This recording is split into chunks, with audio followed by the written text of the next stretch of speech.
we're going to look at a little bit of like, it feels like a bullshit escape from side control, and to some degree it is, because we're going to essentially look at using like an Americana from bottom side control. And honestly, I find the Americana in a lot of situations as sort of a bullshit submission to go for.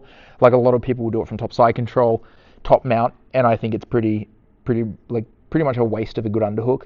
But let's say, for example, we're in bottom side control, even like say like Vess has got crossface and underhook on me here. So of course, like we want to try and like get rid of this crossface. This is the arm we're sort of going to try and attack. So we've talked about like different ways we can try and deal with the crossface. For example, like I can go palm to my cheek here, bump his arm over my head like this, and yeah, so you're keeping like sort of like the arm in front of me here, and he might be trying to like retract his arm back in front, things like this here. And this is when I look to sneak my hand just inside and getting a hold of Vess's wrist, and he might be trying to stay super tight with his right hip. So let's say you've got your right knee underneath my tailbone, let's say.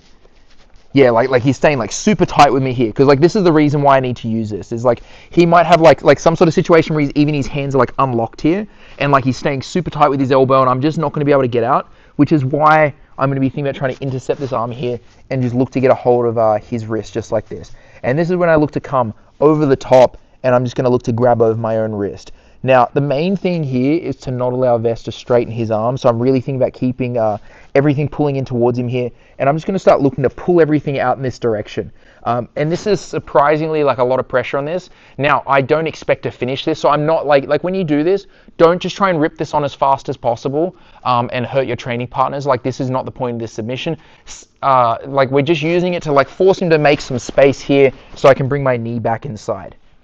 So it looks a little bit bullshit. I'll post some rolling footage of me and Josh Alsop where this actually works. So let's say, for example, he's got a crossface on me here. Like I might be trying to think about, bringing my arm inside like we've talked about before. Just anything that gets his way. Or it might even be like, say, for example, Vess is passing my guard. He's cleared my knee here, and I'm sort of blocking this here. And he might be trying to like pummel his left hand inside. Exactly. And I'm just looking to try and like catch this here, just locking over his wrist. And I want to be thinking about like pushing his wrist towards him here as I lock my grip. Or we'll just rotate actually so the camera gets a better view of that. So the idea here is so Vess is like locked in. I'm just controlling the wrist here, just bringing this in towards him. And I'm just rotating everything back outside of his shoulder to make space to bring my legs inside here. And we've just recovered our guard. So it's a pretty simple but surprisingly effective. I think someone did this to me when I was a brown belt at Absolute. And it shocked me how well it worked. And I've been using it since.